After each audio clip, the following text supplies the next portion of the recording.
This is Snakes and Otters, a pointless discussion of eternal questions. Get ready. We're about to live in your head rent-free. Welcome, Otterites. Welcome to episode 255, Code of Honor. I'm Andre, I am Martin. And I'm Robert. and today we are returning to old school Code of Honor, where each of your hosts will be bringing their quotes for discussion and touching base on all of them. That's right. And as the hammer, Robertius Malleus is the full nom du pod. It's my job to go last and to tie your quotes together with my quote. Now, we've not done this since we expanded. So we've not done this in ages, but not in ages. with only three of us, the setup listeners for this episode. It seemed good to go again. old school. Cajun is he's off helping an ex-pirate queen Yes, with a healed health from issue. heart surgery. Yes, so very awesome, very generous of him. Francis is he's on the roof cleaning the gutters, I think. Preparing the ancestral manse for the huge celebration next week, which will already happened Yeah. weeks ago by the time and you hear this. and the Imperator were not positive. Again, I think it was one of these barbarian tribes across the Danube. Brother Andre, Either invade or hold an orgy, something. yeah, Brother Andre he went in a different direction, but they'll be with us again soon, hopefully. But this is this is cool. This is nice and cozy over here at Studio A. It's been a little bit redone with That's right. We did not talk about new this in the last built-in, episode. some new built-in bookcases that are awesome. Phenomenal. And the sliding ladder, like you Yes, would the see in ladder on old the school rail. large libraries, is just phenomenal. And these Love it. awesome, comfortable peanut butter chairs. Colored, not taste. Yeah, they're just this leather. Have you tasted them? Well, I'll grant you that I could be wrong. They could taste like peanut butter too. With enough bourbon that could taste like anything. I have peanut butter bourbon. That is nasty. Yeah, I love wholeheartedly peanut butter, agree with that assessment. Peanut butter bourbon is not worthy of purchase. but No. we've got this awesome view out Brother Andre's window here. This is pretty max studio. I mean, this is tough to beat. Yeah, Your game is on point here, brother. it is. Andre. It's not really. It's hard to fit all six of us in here, unfortunately. But it is a great space. It's a library. It is, as we were talking about before. We've all got a library of sorts somewhere in our house. Mine, I've got more bookshelves, but I have a huge amount of comic stuff, which in some ways kind of detracts from the whole library aspect of it. Why? It's still literature, absolutely. I mean, when you think about it, almost Well, every the every university, billion-dollar franchise is related to comics. So it's analogous to the library at the University of Michigan, I'm sure. oh, funny. Oh, I've got two. do you need an ice cube for that burn? No, I'm good. I'm good. Well, it's only fair. Yeah. It's only fair. I zinged Brother Andre with volleyball last time, so I had to zing you with something. That's true. That's true. Like we said before, that's what half the time that Gen X spends with each other is ragging on each other. So, And none of us take a real offense to it. so So anyway, I would like to start by offering for comment a quote, and I'm going into my faith. A recent event in the Catholic Church was a canonization of two very young saints, and I'm going to focus on a gentleman by the name of Carlo Acutis, and he was known as God's influencer. He was a millennial who died, and first millennial saint, isn't it? yeah, I believe so. yeah. Formerly recognized saint. We Well, can get yes. into the I mean, that's definition kind of a stretch, isn't it? Well, But anyway, it's so not like he's an Xer. I mean, so he had a deep devotion to the Eucharist, and started Okay. started websites developed to his devotion to the Eucharist and how it affected his life. And because of he was the first saint credited with evangelizing in the New Age. In the digital age. Yeah. Sure. Okay. But when I saw this quote for him, I knew almost nothing about this young man. And on the day of his canonization, I'm reading about him and I'm researching a quote. And this quote, it struck me. It almost thunderstruck me because of the validity of it. And I'll offer this quote. Quote, all people are born as originals. That's easy to get behind. The second part of the quote is, but many die as photocopies.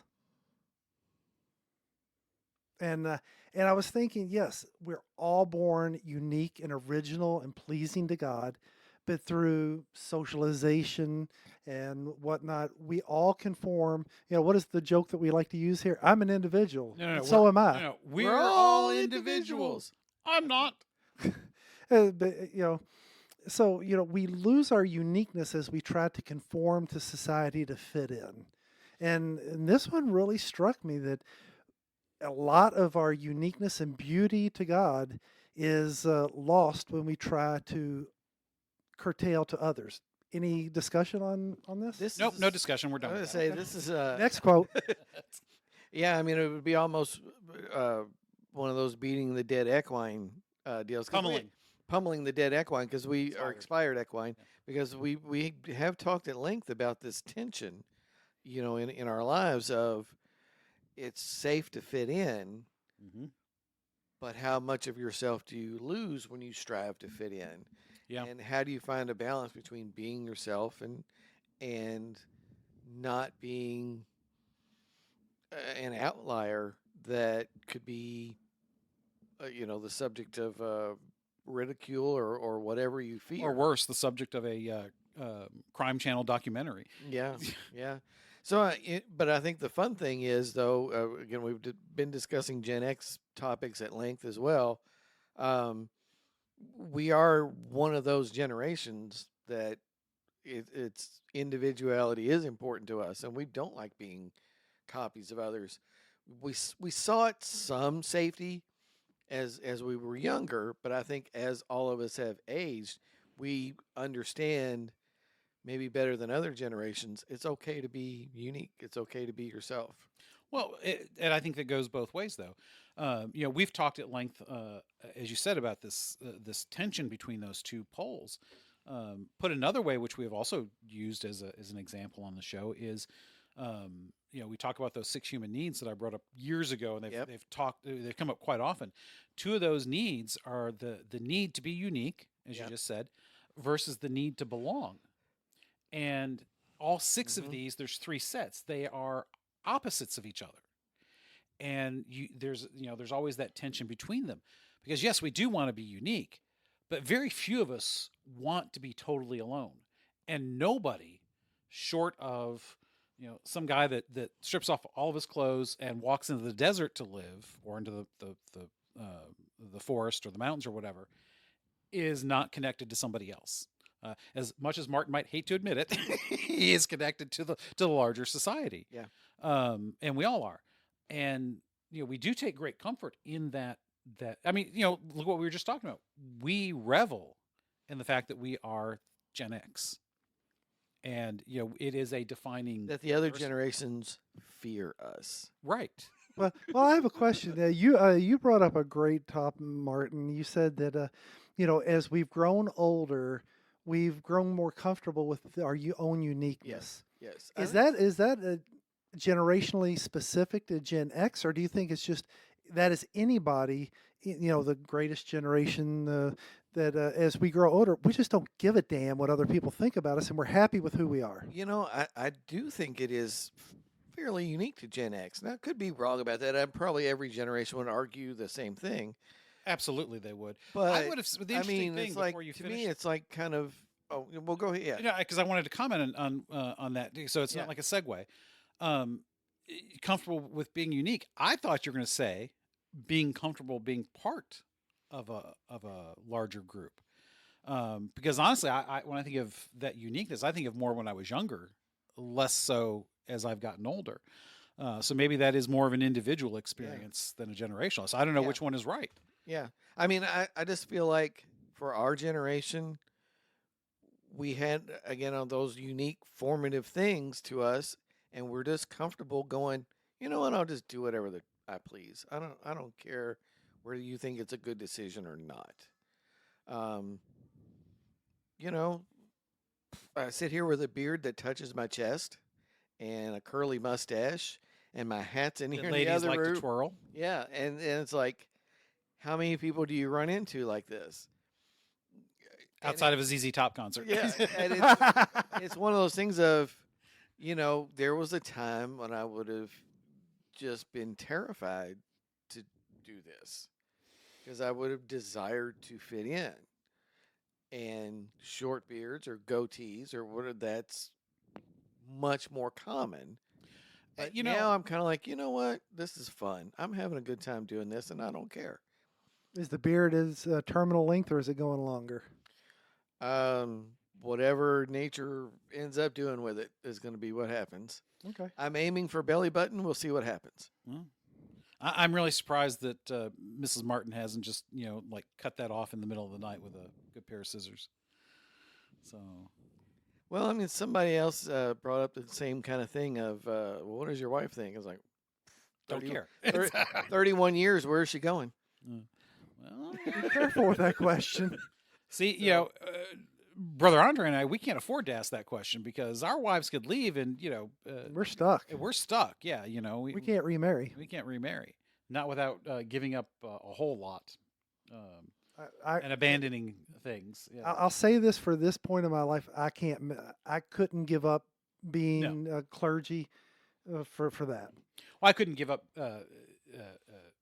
To me, it would be walking away from my faith. So yeah, Yeah. just walking away from. Well, I like to clergy. keep my options open. Well, I can see that because Mrs. they're Martin's going to swing a baseball bat at my head for that one. I Well, hope she yeah. doesn't listen to this. well, all those women that you got to beat off while you're at work, with a stick. And men. Maybe, Yeah. maybe. As in, keep them away from you. Nothing other. Trust me, there are no women in arm's reach at work. They're not interested. So, anyway, the point being about conformity, to me, I guess because we have such a low opinion of boomers, but to me, they're all very conformist. They all like to pretend they were Woodstock, but it's like, no, you weren't. Yeah, you're conforming to the idea that Yeah, you were you're- Woodstock. yeah. but If yeah. everybody You're full that of claimed crap. to be at Woodstock was actually at Woodstock, it would have been the entire state of New York. Yeah. They had to me, a very conformist life. Yes. They had a lot of the same experiences, and Well, even their rebellion, because there was a lot of rebellion against the prior, against their parents, but they all rebelled in the same way. yeah, yeah, It's Yeah. like, oh yeah, I'm going to be unique by wearing black like all of my friends. yeah, like and listening to punk music. yeah. Well, I got a barbed wire tattoo, so I can be an individual, just like everybody else I know. Be careful, that's Gen X. Yeah. So Well, maybe not the barbed wire, but yeah. yeah, but the younger, my tattoo shows my individuality, just like the other 200 people I've seen with rose tattoos. Yeah.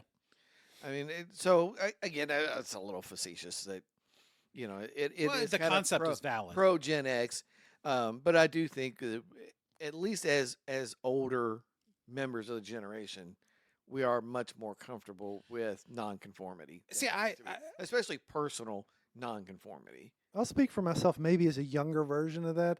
When I was But you're only younger, like 5 years younger, right? yeah, It's I'm 1970. born in '70. Yeah, so you're only 4 years younger than us. When I was younger, the idea of breaking against the status quo was terrifying. Oh yeah, Now I don't care. I literally do not care what you think about me or you think about me. I'm going to do what makes me happy. I think that we would find, if we had all 6 of us together, an exact even split. Because my gut instinct to your quote, Martin, your response to the quote was being comfortable being part of a group or being, yeah. So, I mean, which is the opposite experience. Because to me, that uniqueness was a big part of how I wanted to live. Now, as I've gotten older, I realize, well, I've pretty much lived a similar experience to a lot of people. Whereas I know that Cajun has lived that being unique. Oh yeah, yeah. And so I has mean, the Imperator. And Francis, I would say, falls more in with you guys. And I would, as a guess. Yeah, I mean, I think that's a safe assumption. on the surface, I mean, people would say I'm talking out of my ass, and Oh, my existence is relatively conventional. I have a brick house with a yard and a 3-car garage, and a dog. and 2 dogs, and 2 dogs, yeah. Japanese cars in the garage, and Yeah, well SUVs. done. Yeah, coming from, even though I did not work in the auto industry, coming from Michigan, I still fault you for that. Well, but it's very conventional. You know what I mean? Like they sell. Still made in USA. At one point, Honda sold 50,000 Civics a month, like in 2008 and 9. So I mean, Right. it's I'm not knocking the conventionality. It's just the yeah, fact that they're not from, yeah, Ford, GM, or Chrysler, which doesn't even really exist anymore. yeah. So I mean, on it's a very conventional existence. I won't argue that, but it's I do things to make me happy. And somebody like you're talking about, somebody asked me, "Hey, did you see this show?" Nope, didn't watch it. And I I don't care about those kinds of things. I read a book. That's what I was interested in, and that's that's me. That's what I do. I do agree about something like that. Now I have probably, and I hate to admit this, and because it drives me nuts with my son, but he and I are very much alike in this way. If somebody now he's very much, if you tell me I should watch something, I will not watch it. Yeah, But like there are certain series of books and what have you that or TV shows that other friends have said, oh, this is awful. Why I haven't watched? I can't believe you haven't watched this. Francis does that a lot. Of course, yeah. everything Francis is currently watching or reading is the best thing ever. And You know what we his love him so much for that. We do, His yes. wonderful enthusiasm I- and optimism about life is Right. But like it's so when endearing. Maximus joined us a couple of months ago, he's one of the guys that are very much like Francis is very enthusiastic about some Yeah. of the things he likes, which is great. That's not a problem. But he's also one that's like, yeah, dude, I'm not interested. You can keep talking about it every time we see each other. Yeah. I have no interest in watching. Like just as an example, the current one that I can think of is Madam Secretary. I understand it was a great show. Tia Leone, just well acted, good stories. It's just not my thing. Maybe it's like other friends. I mean, West Wing. It's like regular network programming I can't stomach anymore anyway. So I mean, there's still some that I like. But yeah, mostly I don't watch it, but it's not because it's network. It's just the subject matter doesn't particularly interest me. people think I'm a freak when I tell them I've never seen a single episode of Friends. That is very strange. But- It doesn't make you a freak, but it is odd. it is unusual given how ubiquitous it was. Yes. For the, Now that's one show that probably could not be made, at least not in the same way. A lot of those episodes would have to be rewritten. yeah. It- Piggybacking on our last episode discussion. Let's move on and talk about our next quote. Whoa, Mark, whoa, whoa, whoa, whoa, whoa, whoa, whoa. well, It's barely 15 minutes on that. I know I'm trying to keep it to 15 minutes per quote, plus a bourbon break. Well, all right. I mean, it just seems like cutting Hey, it I was short. told to captain this He's- one hard. He, All right. Well, you could at least say, all right. Is there anything else you want to Any say? closing comments on my quote? I'm I'm what was being your- what was your- Captain what was your- Hard. What was your quote again? My quote was Oh, we're yeah. all born originals. Some of us die photocopies. Because actually, I didn't even come off on my take on that. We spent all that time talking about Martin, Okay, and whether or not. give us your take. I disagree. No, just kidding. Just kidding. No, you said no Um, comment. We're moving on. Um, to me, I can relate to that quote very much because again, in my younger life, when I wanted to be an entrepreneur, I wanted to do non-traditional stuff as far as making a living. Of course, I ended up working in IT. I have done side gigs on my own quite a bit here and there. None of them terribly successful. But that's often the case with serial entrepreneurs, is they tend to be really bad at it. And they finally have one big hit, then they can. You only need one. But so I understand that, but I also think that it's not valid in this sense, because it implies that it goes heavy on the unique part, that standing out, and implies, or I'm inferring it, depending on how you want to take it, that the fitting in, for lack of a better term, is invalid as a way to live. And I don't agree with that. As with most things, when we are Catholic, it is a both and. That's why I went back to those 6 human needs. That tension between fitting in, belonging, and yet being unique. You have to have both. We are all individuals, yet we all yearn to be part of something bigger than ourselves. I think all humans are going to have commonality. We all need food. We all need love. That stuff goes without saying, though. Yeah. I mean, but there is a difference between things that are required to keep us alive and things that are true choices. Right? You know, because we joke about Martin not wanting to be around anybody, but that's not true. Martin just has a very small group of people that he is willing to be around. I'm kind of, what do you call it? I guess X, Z in that fashion. Well, they're like Gen Z, because I mean, they tend to do smaller groups, but just yes, intensely with a smaller group rather than having a large group of You're just an introvert. acquaintances. well, I mean, well, you can just hang out in large groups and still be an introvert. The question is whether or not that energizes you, because Where you go for energy. yeah, you know, my daughter, my middle child, she is one who is an extrovert for sure. She loves socialization, Hmm. whereas me, when we go out, I need an hour to decompress. I cannot go straight to bed like my wife can. I have to decompress, just because Yeah. you know I'm in my head. I can't get out of my own head. So I think the quote, I understand it and I applaud the one part of it. But now that I'm older, again, opposite experience of Martin, the belonging has outweighed the need to be unique, and partially that's because when I was younger, the need to be unique was very narcissistic. And I'm not saying that you're, you know, is narcissistic, but when we're younger, that is often, I think, Oh more yeah. often the Yeah. case. Yeah. I hear a definitely see that. direct inversion of you and I, because when I was younger, the idea of being unique terrified me, but now I don't care. I'm hearing you say the exact opposite. When you were younger, you thrived on being unique. Now you're like, I'm okay to fit in. Right. Yeah. Well, I mean, for goodness sake, I mean, I joined the largest organization there is when I chose to become Catholic. So, or when God chose me to become a Catholic, however you want to put it. So that right there probably has made the sense of being comfortable with belonging. You're making the assumption in your statement that all Catholics are ubiquitous. No, I'm not.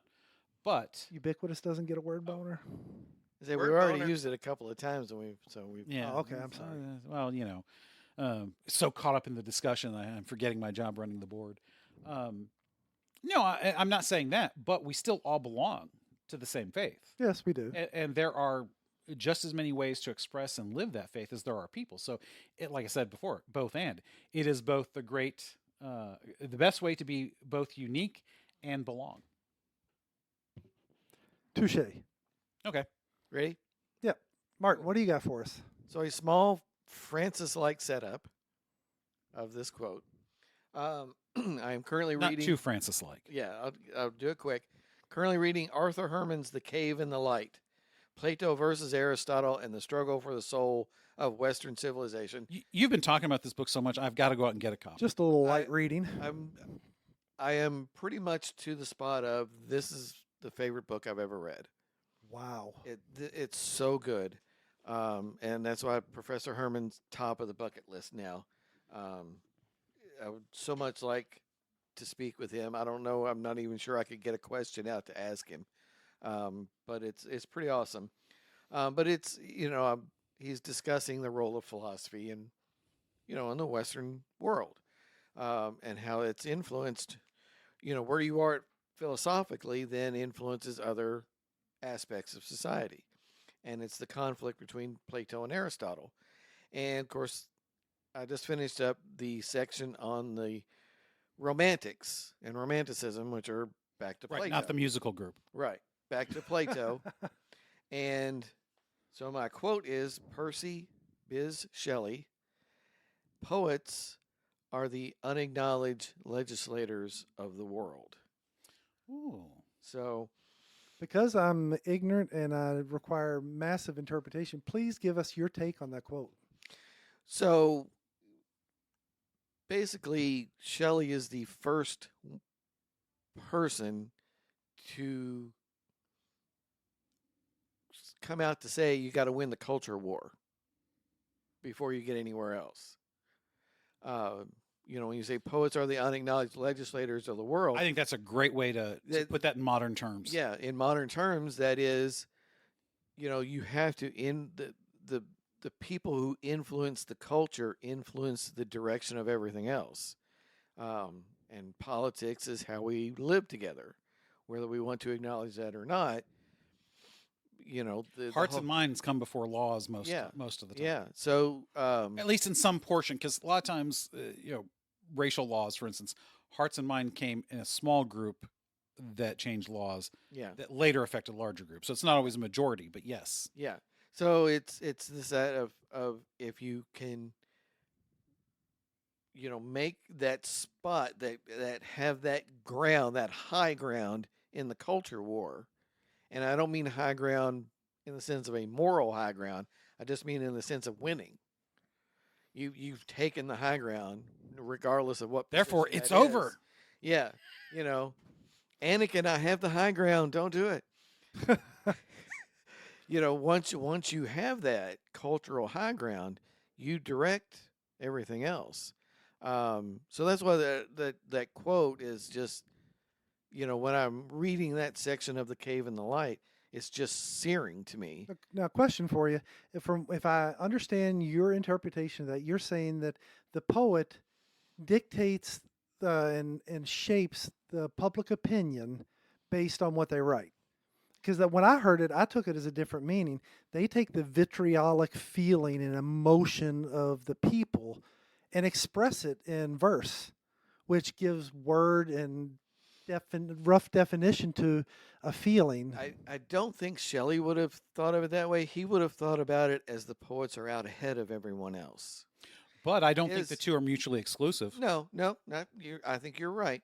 But as what Shelley intended, and what it like what the why it stands out so much to me is for Shelley and the Romantics is they think their shit don't stink. They think they're out ahead of everybody else.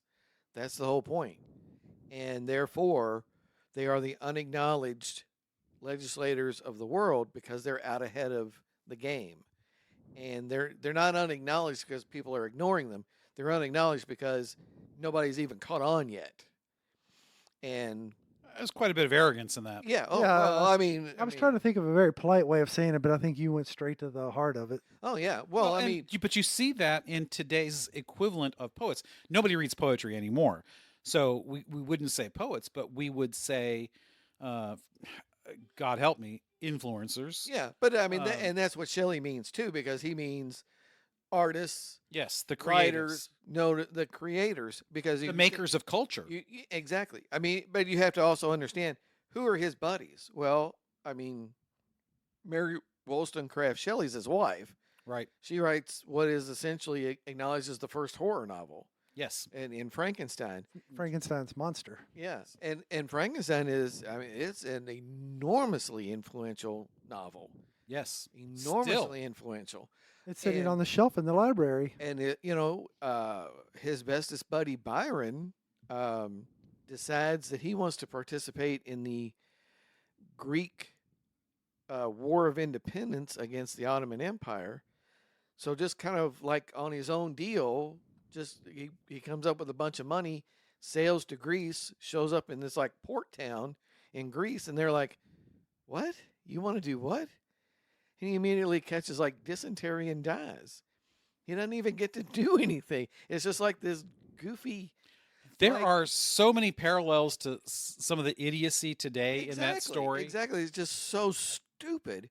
But that's this romantic urge of one person can shake the foundations. Let me ask you this, because the Byron story is, obviously it makes us want to ridicule the person. Yeah. So, would it be fair to say that perhaps you hold these sorts of people in contempt while at the same time recognizing there's something to it? I think Especially maybe in the modern age? especially much more in the modern age because we're much, much more influenced.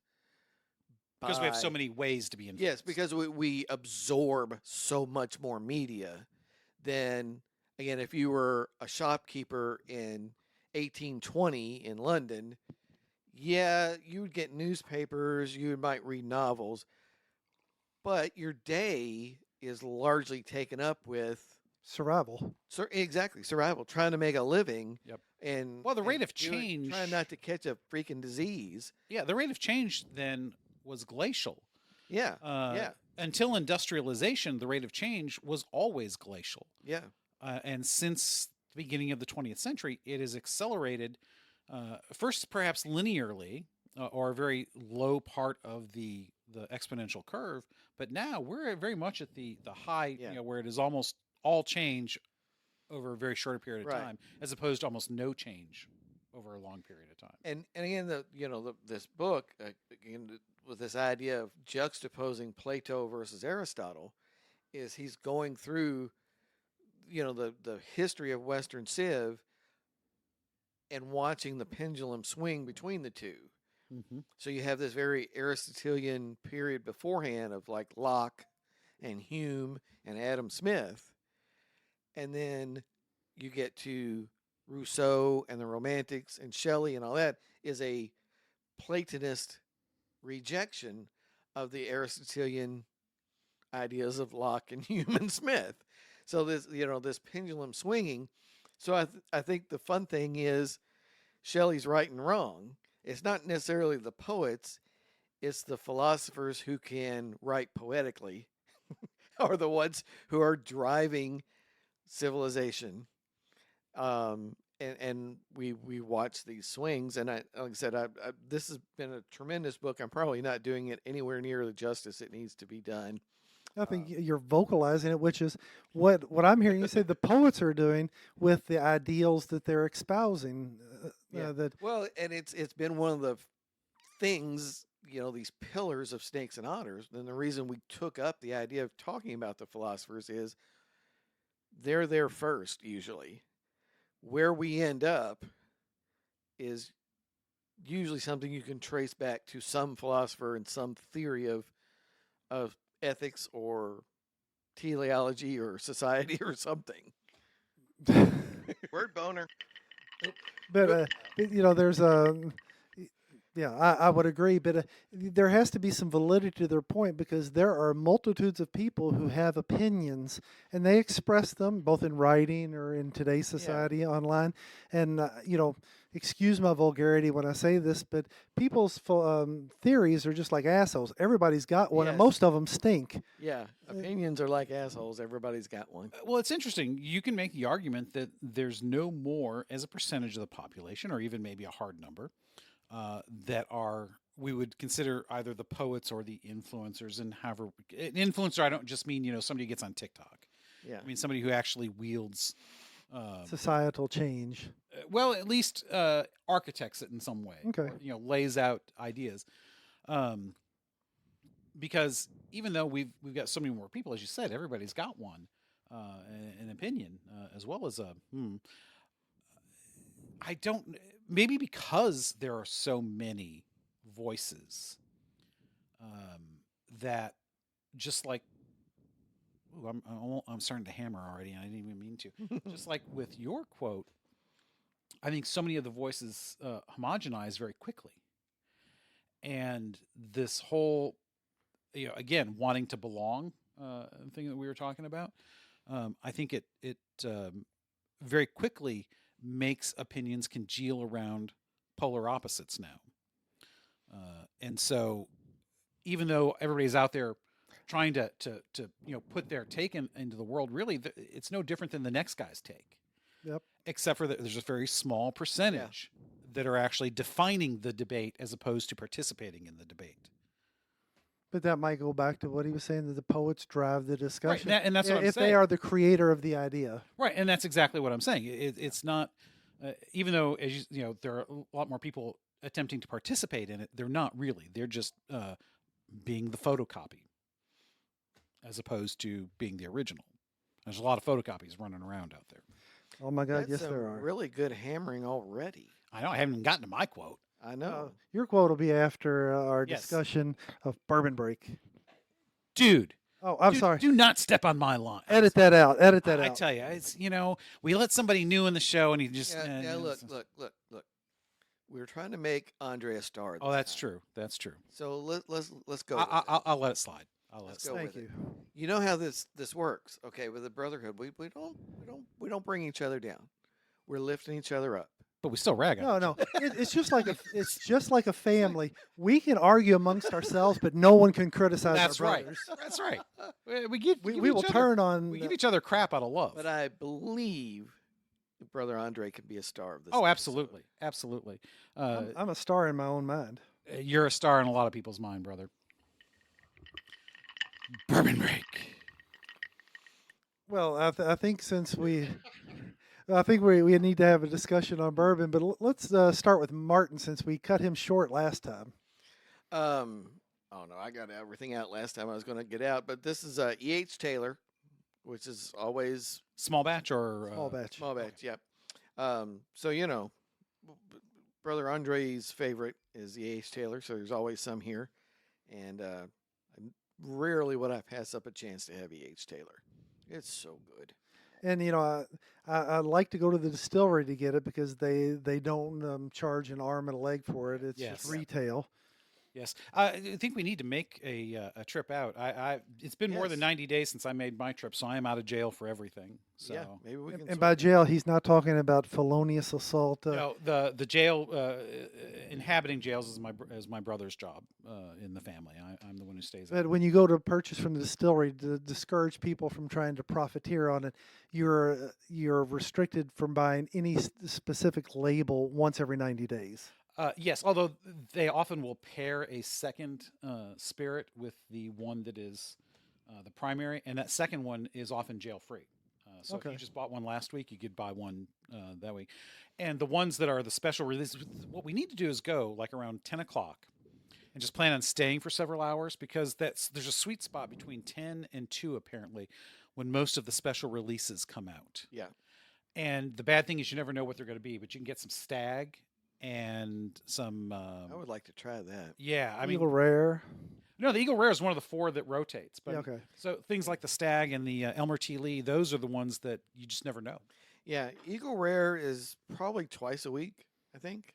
Yeah, it rotates. Each of them probably gets into the rotation. I'd say 2 to 3 times a week, especially with the pairing. Special The- Reserve the- gets paired with a lot of stuff. Yeah, the Weller Green is one of the jail-free ones because it's there quite a bit. Then the regular Buffalo Trace should probably be jail-free now. it is too, jail free. Yeah, because it has been for a couple of years. You can Yeah. buy that anytime you want. yeah, Kroger had 3 cases yesterday. So, but the H. Taylor, the Blantons, those are the ones they don't want you to hoard. They And want yeah, Eagle Rare, Blanton's, E.H. Taylor, and the Special Reserve. yeah. And Special Reserve, it's only $30. It's Yeah. basically the same price as the Buffalo Trace, and it is so good. Yeah. Which happens to be what I'm drinking.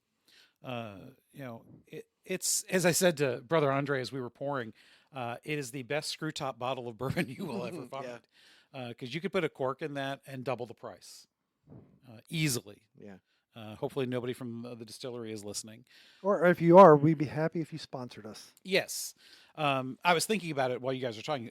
Buffalo Trace Distillery probably puts out our favorite brands overall Definitely. because there's the Eagle Rare, Eagle Rare H. and Taylor? H. Taylor the Wellers, Wellers. and the Weller Green, and then the only other super duper competition would be Old Forester. Yeah. Yeah. And then we're also Yellowstone, which I haven't had in a Oh, long yeah, time. we have not done Yellowstone It in a long is time. is another favorite that I have not picked up a bottle of in quite a while. That's easily accessible too, most of the time. And then of course a shout to Wally Dant and Yes. Log Still. Oh, yes. I picked up a bottle of the 47, by the way. I don't know if I mentioned that. Have you cracked it yet? I have not. Okay. I wanted to So- wait until you guys were with me. Since he won't hear this until after his birthday, I purchased a bottle for Francis. for his Excellent. birthday. Is that the secret you have for him? Yes. That's a good choice. That's good. And that was massively funny. What he did like tingle, and I went with Antissa. Yeah. Oh my God, that So was we great. started the whole thing, Oh. the whole thing from Rocky Horror. Rocky Yeah. Horror. Yeah, that's another. Again, call back to the last episode. That's another one of those things that is a Gen X. Oh, I mean, yeah. now, it's not just ours because obviously our boomer older siblings and for some of us, spending younger Gen Xers, perhaps parents, were Rocky yeah. Horror aficionados. Because I mean, the show starts in what 73, I think, Yeah, some And give or take 74 maybe. Oh no, 75 I would say. because it's got the Nixon speech. Well, that's what. Well, no, right. He's playing it back in like November '74. The speech was in August of '74. Yes. So the film's released right and then. Yeah. But like the earliest of the shows in that starts in what, like '78 or something. It might even be. I think it's a little bit earlier than that. It takes it. It took a happens couple of pretty- years, but I it's- don't think it was. I think it was. but it was fairly quick. In yeah. New York, I think it goes fairly quickly. Across the country, it probably Yeah. takes a few years. Yeah. Yeah. Yeah. now to put you all in shock and awe, never seen that one either. Virgin. Yeah, I've heard that you get called that your first time there. Yep. Of course, some of us have been in the show. My daughter would tend to disagree with you because she wouldn't be here if I was a virgin. Yeah, well, that's a different kind of virgin. Oh, okay. Well, she could have been adopted, I never True. participated in the show, but but you somehow- went many times. went many times and somehow managed to remember so many of the audience call-outs. Oh yeah. I mean, I still listen to it on rotation sometimes, and Oh, mix yeah. up the songs. Yeah, So- I still like a lot of the songs, and you know, what's the wait? I can explain. This better be good. You got shot last time, Yep. so that still love that. Yeah. There's just so much. The movie by itself sucks, but it is The audience participation. That the makes audience participation is what makes it. Well, Well- it's goofy and campy. I mean, if you take it for what it is, it's not bad. Well, bad. I mean, it's it's- not high art. That's no, for sure. no, but it's kind of the comedy version of Quentin Tarantino. You know, it's an homage kind of thing from O'Brien, and just this, pastiche of all these things. And if you don't have a backing in those things, it doesn't mean as much. Yeah, it petered out in the '90s. It's almost never a thing anymore. Yeah, it- because we're just too far removed Yeah. from. and I think the younger generation just doesn't. They don't understand and take offense at some of those things. Oddly enough, considering most of those things are things that are now, Yeah, I mean, they. nobody bats their eyes twice at a transvestite Yeah. walking down. Well, actually, transvestites are less of a thing now, because you would, and again, sweet transvestite from Planet Transsexual in the Galaxy of In Transylvania. Transylvania. Yeah. So the terms are somewhat conflated. Again, things change. Which you got a bunch of very conservative guys talking about having been in the show and gone. See this movie. In the end, it's a very conservative film because. Oh yeah, And you authority all- wins. Authority wins, and they realize that okay, it's fine to have a little fun when you're a kid, but the only way to move forward is family and faith and Which again is my experience. You run wild. You're unique when you're young. You tend to be a more conforming when you're older. Which again, opposite of what. Again, we're still doing the last episode, and I don't mean that. I'm doing the Weller Special Reserve, the green label, and I've not had a Weller that I didn't like. And I would say probably most people would say that. It's a $30 bottle. You can get it probably, as Martin said, 2 or 3 times a week at the distillery. You almost never find it in the wild. I currently have 2 bottles of it. I got one at the distillery and happened to find a $30 bottle at the Kroger's by the house. So I snatched it up. you should have. Yeah. Anytime if I were to find a Kroger with a bottle of any Wellers, I would pay whatever the retail. I would not pay secondary on some of those, but I would pick it up. If you don't want to pay for it, buy it for me, and I'll pay you. Right. But anyways, Weller, the Special Reserve, just like any of the Wellers, it's a rich tasting bourbon. It is a little rougher than some of the others in the sense that it's got a little bit more of a smoky burn. But that's part of its charm. It's not overwhelming. Being a wheated bourbon is sweeter. yep. It is, which I love the wheated bourbons. Very That's the much. way to go for me. And this is just, if I could buy it all the time, as easily as you can get the Buffalo Trace now, this would be my daily drinker, even over, I think, the Double Oaked from Woodford Reserve. So I Love would, it. I would, and I want to give you thanks because Before I joined the group, I would have never picked up a bottle that said weeded bourbon. Now, I never pass one by without trying it because they are so delicious, and I do prefer my bourbons a little bit like my candy, a little sweet. Well, Um, I think the wheat just adds a layer of complexity you don't get with the others, just because it's a different grain. The more grains you have in your mash bill, the more complexity I think you're going to get. which is a great tie into what I'm about to talk about. I'm drinking Henry McKenna 10-year-old and Bottled and bond, right? bottled and bond, 100 proof. And I like this bourbon, but compared to what I was drinking and eating right before I ate this, I took a sip of this one, and you all saw me. It hit me right in the kisser.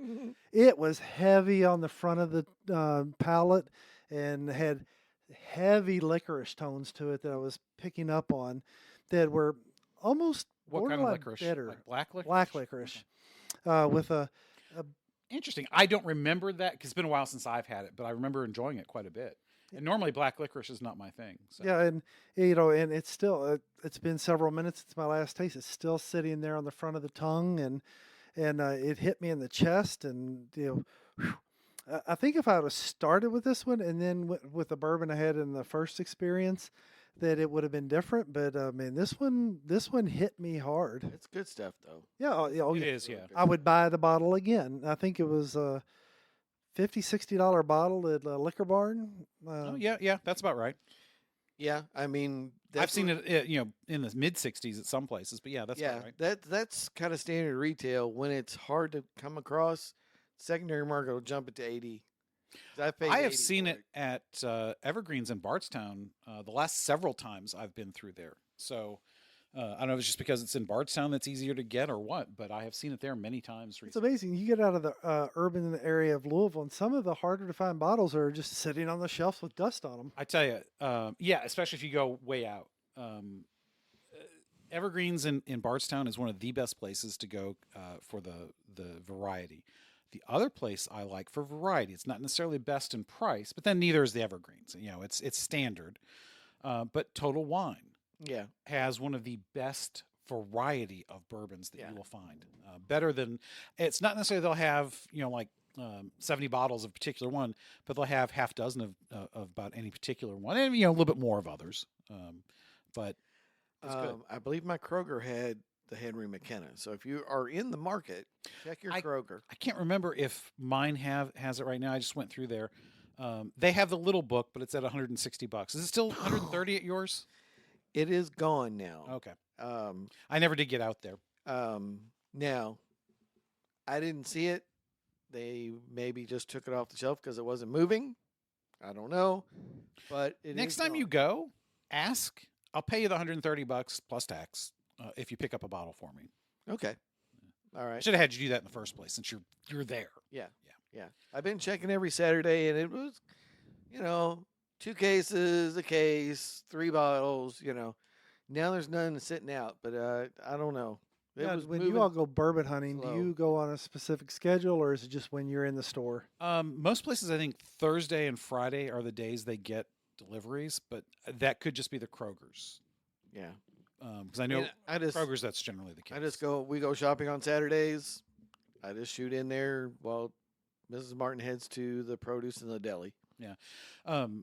My end of town, we don't get a whole lot of super high end stuff, but for the last couple of years, I don't think never been a day I've gone in when they haven't had 3, 4, 5, half dozen or more bottles of Booker's, the regular Booker's. Mm-hmm. They've had a bottle of the 18-year Knob Creek there for a number of months. Again, it's $160 to $200. My end of town, I mean, that in town. You grew up at, not there, but South End, Yeah. PRP, Shively. I call that home. Exactly. I don't think they tend to go for the really high end bourbons out there. And $100 that's a high end bourbon. Yes, it is. So I mean, I'm in the East End, and that's a high end. that's a high end bourbon. Yeah, yeah.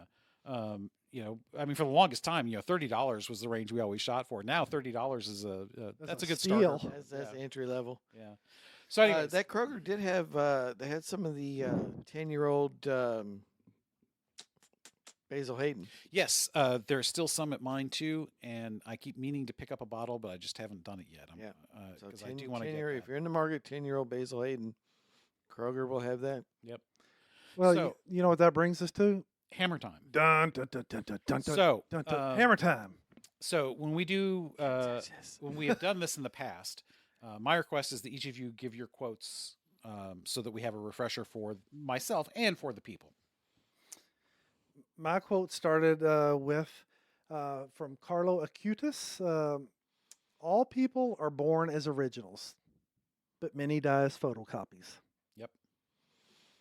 Percy Bysshe Shelley. Poets are the unacknowledged legislators of the world. Excellent. Very short quotes. I like that. So I'm pulling a Francis because I've gone with a long quote. All right. Actually, I had this picked out very early because I saw it and was like, oh, this is really good. But then just again, just it's either fortuitous or God working. You guys gave me quotes that I could work with for this particular one. This particular one is great because it really fits us as a group, especially those of us that have Bellarmine connections. This is by David Foster Wallace. The source, the quote is, "This is water." Why do I know that name? David Foster Wallace. He's a writer. I mean, I couldn't. I mean, I know the name from stuff, but I couldn't tell you what because I'm really bad about that sort of thing. It's like me and directors, Yeah. Okay. So, 20 years after my own graduation, I have come gradually to understand that the liberal arts cliche about teaching you how to think is actually shorthand for a much deeper, more serious idea. Learning how to think really means learning how to exercise some control over how and what you think. It means being conscious and aware enough to choose what you pay attention to and choose how you construct meaning from experience. Because if you cannot exercise this kind of choice in adult life, you will be totally hosed. What a wonderful end! What That is my favorite part of the quote. You will be totally hosed. an eloquent quote that ends with local vernacular. Yes. It just, that part really was funny. But I mean, so, Brother Andre, I don't know how many of the episodes you have listened. Did you listen? Have you really listened to all of the ones prior to you joining? No, Okay. I've listened to all the ones since I've joined, and, Right. and Well, you some, participated, yes. and well, I probably listened to 20 or 30 before I joined. And Okay. So how I do the hammering is, I talk about what this means to me, and then I tie it to what you guys have said. So just to kind of lay that out Okay. for you. And also as a reminder for those listeners who are either new and have never heard us do it this way, or have been longtime listeners and maybe have forgotten how we do it. So I like this because I have always been very fond of, and again, I didn't understand this until I was older, not unlike this 20 years after my graduation part of this quote, how much I value my liberal arts education. For all of us being relatively conservative, socially or politically, we all very much value the liberal arts approach to education. I Which, think in its own way, is a very conservative approach to education. it is. Well, yes, yes, and the whole thing about teaching you how to think, that is short. It is short, and we talk about that all the time about why that's important.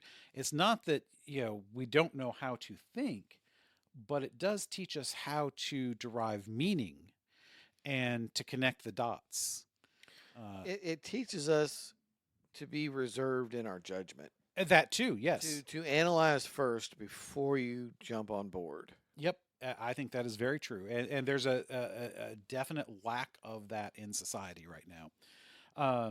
Learning how to think really means learning how to exercise some control over how and what you think. I think that is where that's coming from. That learning how to analyze, synthesize, and then re-express it in our own way. Well, understanding that our opinions are a product of our life experience, Mm-hmm.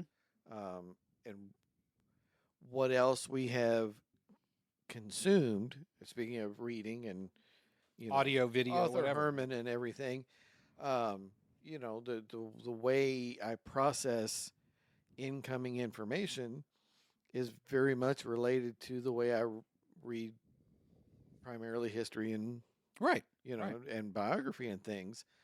The realization that no matter what you're going through, it's probably already happened to somebody else. Yep. And that's how, like Francis, I'm pointing to the empty chair as if Francis is sitting there. But I've also done that when talking about Cajun and the Imperator. So they're all sitting in that They're all chair sitting in there. metaphorically. But how Francis, Brother Andre, and I often approach things from a theological meaning of life aspect. Whereas perhaps you come from a more secular meaning of life aspect, which, as I've said before, philosophy is trying to understand the meaning of life from a secular aspect, and theology is doing it from a religious or God aspect. So they're really two sides of the same coin. Yeah, The same truth spoken in different languages. Yes. So very much, and most philosophers would agree with that. yeah. That's why a lot of philosophy, even though different eras will expound on the same themes, echo the same things, even though not all of them. It was all one thing for centuries. And yes. I mean, there's a reason you go from Aristotle to Aquinas. Yes. It doesn't split until Aquinas was bringing it back. There was a lack of Aristotle for a good number of centuries. That's partially just because it was lost for so many years. Until that's why I like to say it was buried in the monasteries. That's why I like to say our man Aquinas, he's the first Renaissance man. Yeah, and and Herman talks about that, about the rediscovery and then the rediscovery of the language, and not going to the copies, but being able to go back to Greek originals and retranslate and discover different shades of meaning. So yeah, this is a very awesome survey. I definitely am going to get a copy of that to read. An overgeneralization of the quote that you highlight, I believe, is it in training our minds to think. We're also choosing what we're going to focus upon. Exactly. Because if we try to approach the entirety of the world that we have to address, it becomes nothing. Exactly, and that's I think exactly what he's talking about in that second half, where he's talking about being conscious and aware enough to choose what you pay attention to. That's where you gotta chop experience into pieces you can consume, and as you put it, choose how you construct meaning from experience. Yep. I mean, it's not you didn't put it that exact way, but that's what you were talking about. Yeah, exactly. And again, I love the tail part of that quote, is because if you can't exercise that kind of choice, you're a hosed. But I'm sorry. Go ahead. I was to join in on the hammering.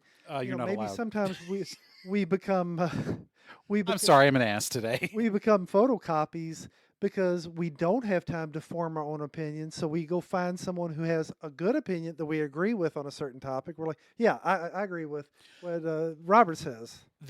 As well you should. And that's exactly why I like this for your quote, because it very much is talking about you have to think for yourself. That's the starting point of being unique, is thinking for yourself. George Patton, when everybody's thinking alike, no one's thinking. Exactly. But the second part of this encapsulates, in a positive way, I think, what you're talking about, in a positive way, kind of negating the second half of yours about being a photocopy. Because if you choose to focus on certain things, it's all right if other people are doing the same thing.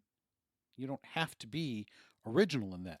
But if you choose that and focus on it, and you construct your meaning from it, then that is you actively being the poet, all right, and helping to form the culture.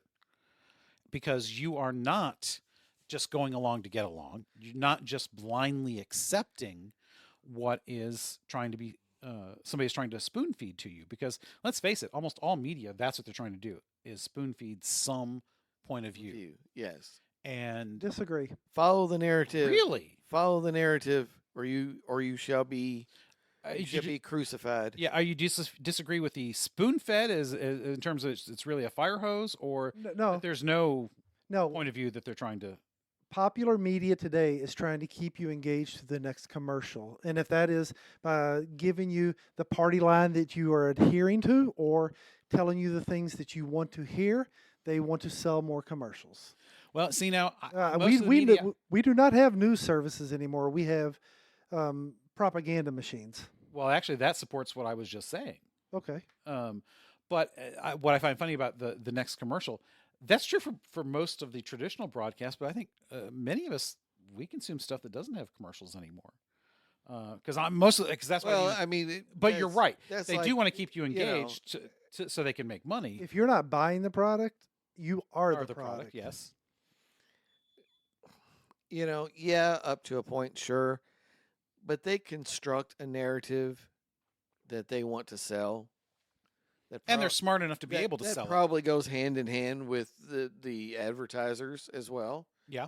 I mean, not to sound like a giant conspiracy nut, but I mean, if a news agency comes out in favor of the narrative that vaccines work, and a huge portion of their advertising revenue is from pharmaceutical companies,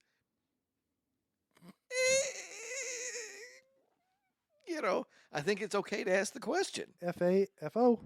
Right. And That doesn't make you a nut to ask the question. Now, maybe, okay, fine. Maybe they were wrong. But how much advertising revenue is from pharmaceutical companies, and how many positive stories about vaccines have news organizations run? right. And again, we're not saying that vaccines are all bad and that all vaccines cause autism, unlike some people. No, that's Tylenol. Yeah, well, yes. I saw a great meme about how young mothers are now who are pregnant are taking Tylenol constantly, hoping their child will have autism and They can sue Tylenol. and start a $1 billion space company or something like that. Because Musk, Yeah. But anyways, Is he autistic?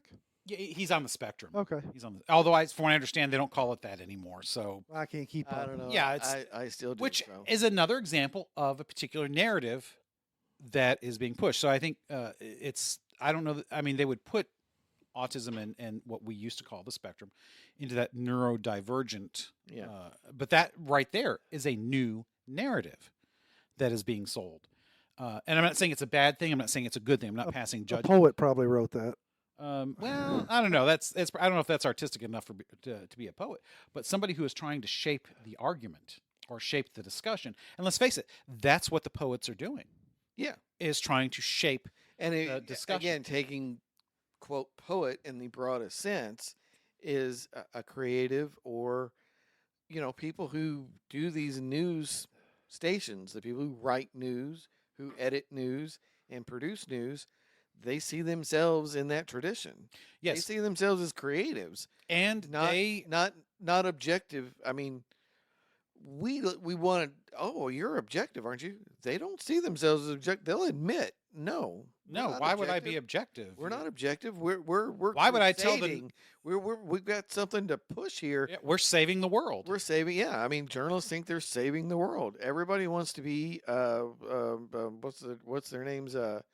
Woodward and Bernstein. Yeah, every jackleg at Northwestern Journalism School with a notepad thinks they're Woodward and Bernstein. Or taking notes on their iPhone, but Yeah. whatever.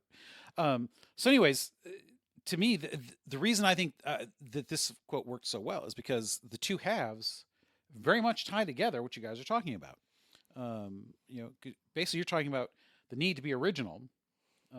In opposition to those who are trying to make you conform one way or another. Yeah. And because let's face it, propaganda, the poet, the tools of the poet. That's all they are. Right, because that's tools. That's the next piece. When you go from Shelley and Rousseau directly to Marx, it's the poets are out ahead, and it's not just we're trying to convince you. You're either coming along or you ain't. And if you ain't, there's a big hole out here, and then we're going to put you in it. Because coming along with us is not optional. That's the dots that get connected straight from Shelley to Marx. And we see that in modern discourse, not necessarily in that there's a hole in the back for you, but metaphorically, there's a hole in the backyard that we're going to shove you into. Yeah. Again, the Charlie Kirk thing aside, that is exceedingly rare in this country still, and praise God, it will continue to stay a rare thing. That's all we can do is pray for that. I mean, shoot at healthcare people and shoot at churches and then shoot at the ICE facility in Dallas. I mean, It is becoming more common, yeah. and It all started in what, Columbine? no, it was even Eight- before that. I mean, 80 something. no, the Unabomber. But that's I mean, you can go back to the Columbine's Unabomber. not a political statement. Right, it's not. I mean, shooting at the church in Minneapolis. Was sheer evil. That was a sociological statement. Yeah, I mean, that was So you and can that's, make- that's a political statement. Shooting at the ICE facility is a political statement. Shooting at the healthcare guy is a political statement. Shooting up the NFL headquarters is a political statement. Oh, I didn't even hear about that one. That one didn't hit the news as much, but I did see that. Yeah, yeah. Yeah.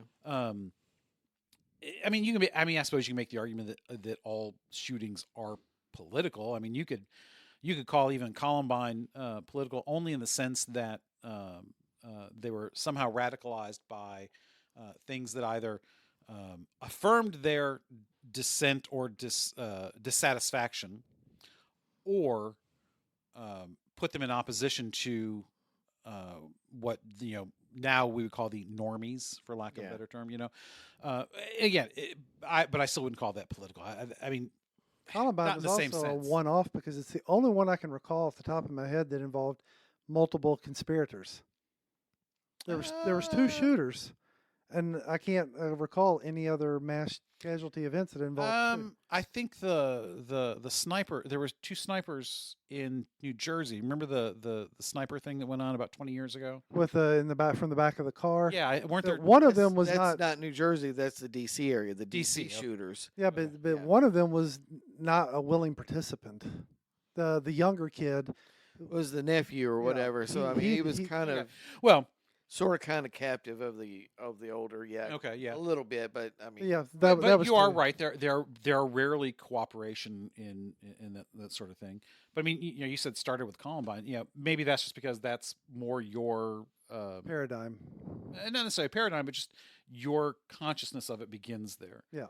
But you go back to the 70s and you got the Unabomber, and that is one guy targeting, not unlike the CEO at Yep. United. Was it United Healthcare? Yep. Yeah. Yep. Or the NFL or whatever. So that sort of thing is not new, unfortunately. Yeah. But all of it, I think, like so much of what we talk about, whether you want to call it conformity or radical individualism as a counterpoint. And again, just to please Martin, it all goes back to the lack of respect for the inherent dignity of the human person. well done. I've heard that somewhere before. Well done. I cannot hammer without bringing that into it, because almost always, I mean, to me, that is the starting point for all of the world's ills, is that we don't respect one another as human beings. We see each other far too often as tools or obstacles, or we look at those groups of people that we either don't like or think ought not to be around. We define them by characteristics that are external characteristics, whether it be their race, their gender, country of origin, sexual preference. Ring in the nose. Well, I think we don't want those. But you're right. Yeah, those with tattoos, I mean, would have been at one point. I judge people by their shoes. Well, that I understand. If you're not willing to spend a little bit of money on some comfortable shoes, Should we kill him? no, but we can send no, them back. We can send them to Cuba. I'm just judging. Yeah, yes, right. I'm Yeah. just judging. For Gen X, that I think the judging part is Like, is that a fun, person I want to spend some time around? Let me look at Exactly. their shoes. because the whole execute them or send them somewhere, that involves work. Yeah, that's a lot. Of effort. We don't got the energy for that sort of thing anymore. I mean, that involves train schedules and notations and paperwork. That's right. And plumbing and showers and Figuring Wow, out You're, figuring out a poison to put in there and everything. you're it's just too giving much them the work. luxury version of the camps, Yeah. showers and what have you. But no, seriously though, respecting that inherent human dignity, I don't think you can have without this liberal arts teaching you how to think Yeah. background. Yeah. Now, it doesn't mean that anybody who went to a trade school or a large university that was not a liberal arts that didn't get the same kind of breadth of classwork or classroom Yeah. experience that But we had. there's still value because I mean you're learning how to do things, and then Right. you just And have it's not to that you- kind of Yeah, put it on yourself to then go from there. right. And it's not that that you weren't exposed to ways to take things in and analyze them and what have you. The process of thinking, which I think is not taught as much today It's not. in any form, fashion, liberal arts or the trade schools. We're taught what to do, but not what to think, how to think. Yes, We're taught and- to what to think, but not how to think. And unfortunately, in too many so-called liberal arts schools, a lot of that's disappearing. It is. A lot of the liberal arts schools are cutting back on subjects that ought not to be cut back on. For instance, Bellarmine no longer offers a philosophy major. I think you can still get a minor in it, but that's a huge problem for me because philosophy is it. On the other hand, in some ways, it's wasted on I get 18 to 22-year-olds. I get it. Nobody's going to major in philosophy anymore. Unless There's you no want to be a money. lawyer. Well, Yeah, unless you want to be you're a going to lawyer. law school. Yeah, I unless you mean, want- it is. A lawyer? It's an entry law- to Yeah. law school. A lot of law school people they major in history, philosophy, or politics. Would have never guessed philosophy. Yeah. Yep. Yeah. Yep. I mean, well, again, it's the economics, thinking, it's sometimes exposure to- economics, but economics. Yeah. but yeah. If they have a particular type of law that they want to go into, like if Yeah. they want to go into corporate finance law, a tax law, Dear then God. but there's money in that, Yeah, there is. So Yeah, make Um, money, pay taxes. You're still doing a good job. that's right. But getting rid of that, even in my high school experience, anyways, in many ways was a little bit liberal arts in the sense that I was fortunate enough to have classes and teachers who made me think. Yeah. What do you think of this? Yeah. And I think at the high school and college level, it's disappearing, and that is a horrible thing to do to our children, is to let that disappear. But unfortunately, Well, education is only partially a function of the school. Education is rooted in the home. yes, ideally yes, and talk about this at every baptism. Is you bring the kid home, you don't just put it on the couch and say dinner's at 6. You've committed to a lifetime of teaching, not just how to walk and talk and feed themselves, but how to behave around others and how to act morally and ethically. I think one of the most beautiful teachings in the rite of baptism comes in the blessing of the Father. Yes, The father, along with his wife, will be the first of teachers of the child. May they also be the best of teachers. yep, and often we are the best or the worst, depending on, because as I tell them, kids don't pay attention to what we say; they pay attention to what we do. They're always watching. Always watching, and they copy the actions, not the words, or they learn the words to just give them back to us while they go and do what they want. Yep. And society does the same thing. Anyways, I think that's my hammering of your two quotes together. Well, Okay. I think it was a good like it. summation of Oh, all you did three good. quotes. You did good. It just makes me again. We need to revisit the philosophy train, and I want to go after Mill, and I want to go after Rousseau, and revisit and redo some of the episodes we did before on those guys. So, so are we up to what's next? Yeah, Should I what's take next? that? If everything goes per plan, we have a special guest that we're anticipating joining this. And I'm sorry, I forgot the name of the author. Mick Williams. Mick Mick Williams, local author here in the. Well, he's local as he lives here now, but he's not actually from this country. But he did just get his citizenship, so he is all American now. He is all American, but I suspect he might still drink a cup of tea at 4 o'clock. Maybe might be a Scotch Anyway, though. so if Or all bourbon. the stars align, then our next time you join us, gentle listeners, you might hear a special guest that we would love to bring to your attention. If not, it will be Napoleon Part Yeah, 1. Napoleon. One of those two. We don't know. Writer Mick Williams from Stoke-on-Trent or Napoleon Part 1. from France. Yes. Thanks for listening. What other place would Napoleon be? I mean, it's not Napoleon Dynamite. I mean, come on. We are Gen X. We hope you enjoyed another pointless discussion of eternal questions. Remember, new episodes drop every second and fourth Friday at 6 a.m. Eastern, just in time for your morning commute. And every fifth Friday, we drop a special Hoopajube episode. Spread the word we are on all the major platforms, and leave us a review. That helps others find us.